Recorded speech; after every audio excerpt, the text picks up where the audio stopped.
दोस्तों, सन 1947 हम सब जानते हैं कि इसी साल देश आज़ाद हुआ था और ना जाने कितने परिवारों और कितने ही लोगों ने अपनों को भारत पाकिस्तान के बंटवारे के समय खोया था। लेकिन इसी समय एक ऐसी घटना हुई थी जिसे जानकर आप भी हैरान रह जाएंगे। दरअसल जुलाई 1947 में 6वीं विश्व स्काउट जंबूरी में भाग लेने के लिए भारतीय टीम फ्रांस गई हुई थी। अब तक भारत आज़ाद नहीं था। इस टीम में अलग अलग धर्म, जाति और क्षेत्रों के लोग शामिल थे। ये कार्यक्रम 9 अगस्त 1947 को शुरू हुआ और 6 दिन बाद भारतीय टीम को बताया गया कि अब हिंदुस्तान आज़ाद हो चुका है। इसके बाद पूरी टीम में खुशी की लहर दौड़ गई। लेकिन जब उन्हें पता चला कि हिंदुस्तान अब एक देश नहीं है बल्कि 2 देशों भारत और पाकिस्तान में बांटा जा चुका है, तो थोड़ी मायूसी भी हुई।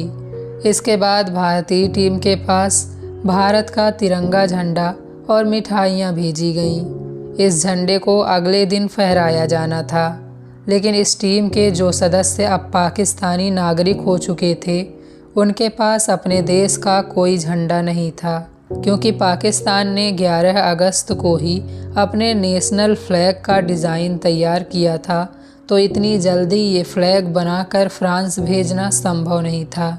इसके बाद भारतीय टीम ने फैसला किया कि पाकिस्तान का फ्लैग भारतीय टीम खुद तैयार करेगी।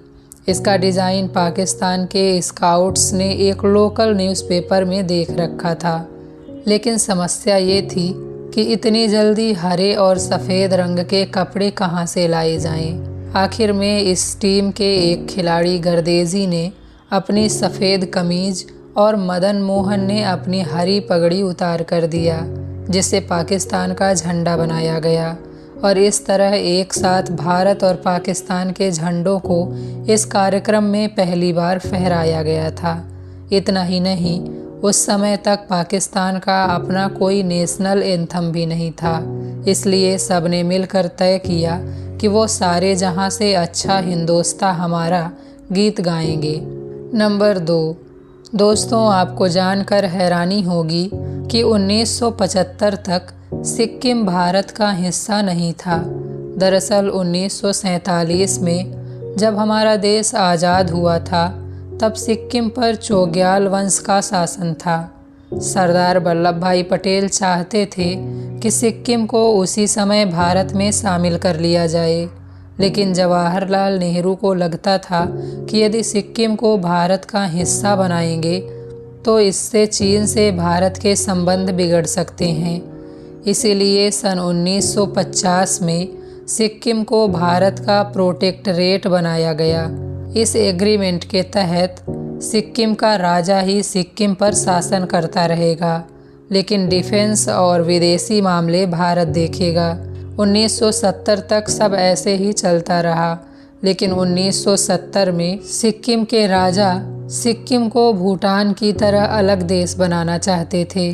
लेकिन इंदिरा गांधी यह जानती थी कि यदि ऐसा हुआ तो चाइना उस पर अपना हक जमा लेगा, जो कि भारत के लिए अच्छी बात नहीं होगी। इसलिए 1973 में भारतीय सेना को सिक्किम भेजा गया और वहाँ के 2 शहरों में भारतीय सेना ने कब्जा कर लिया। इसके बाद सिक्किम में वोटिंग की गई। वहाँ के 97% लोगों ने भारत के पक्ष में वोट दिया और इस तरह से सिक्किम भारत का हिस्सा बन गया। इस वीडियो को आखिर तक देखते रहिए। इसमें आप इतिहास की ऐसी घटनाएं और अमेजिंग फैक्ट्स जानेंगे जो वाकई आपको हैरान कर देंगे। नंबर 3, सेब सबका पसंदीदा फल है और ये विटामिन्स और आयरन से भरपूर होता है। आपने भी कई तरह के सेब खाए होंगे, लेकिन क्या आप ये जानते हैं कि ठंडे देशों में पैदा होने वाला सेब भारत कैसे और कहां से आया? दरअसल ये देन है सैमुअल इवांस की। सैमुअल अमेरिका की एक company stocks and Paris machine के वारिस थे।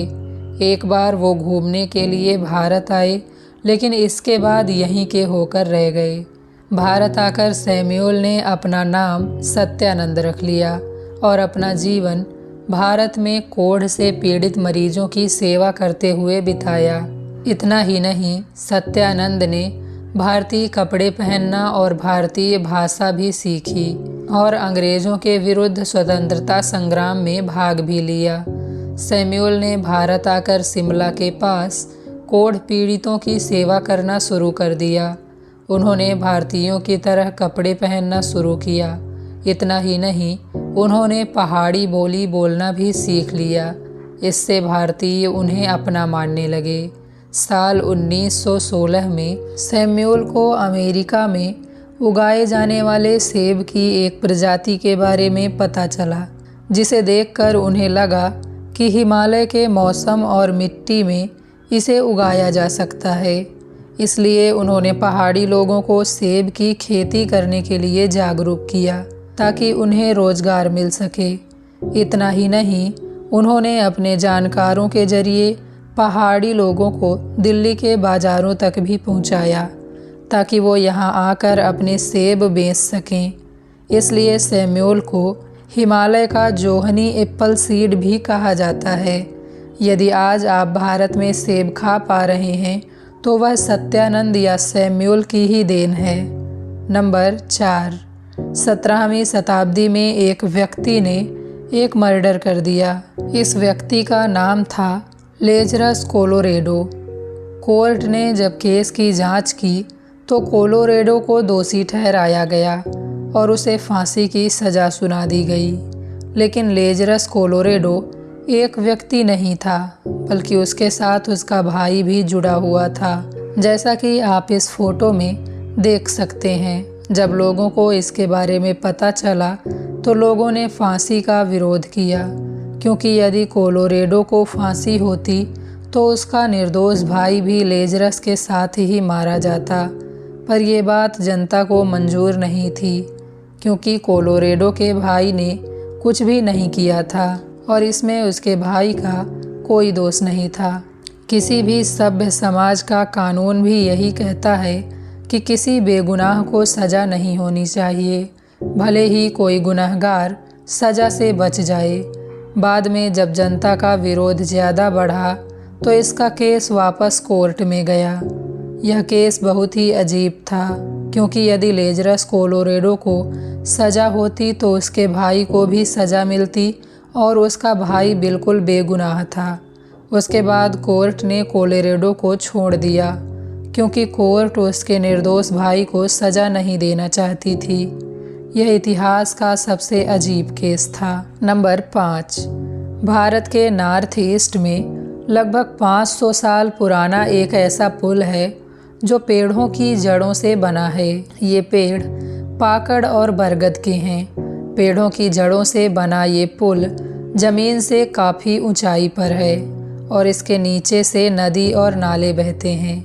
जब यहाँ ज़्यादा बारिश होती है तो पानी का स्तर इस पुल तक पहुँच जाता है, पर ये पुल कभी भी टूटता नहीं है, क्योंकि हर मानसून के बाद जड़ें और भी मजबूत होती जाती हैं। एक साथ 50 लोग इस पुल से बड़ी आसानी से गुजर सकते हैं।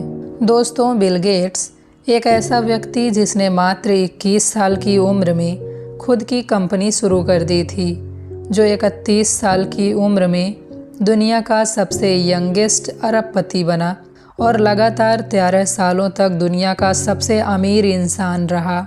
इतना ही नहीं, बिल गेट्स दुनिया के उन 3 लोगों में से एक हैं जिनका पर्सनल नेटवर्थ $100 बिलियन से ज़्यादा है।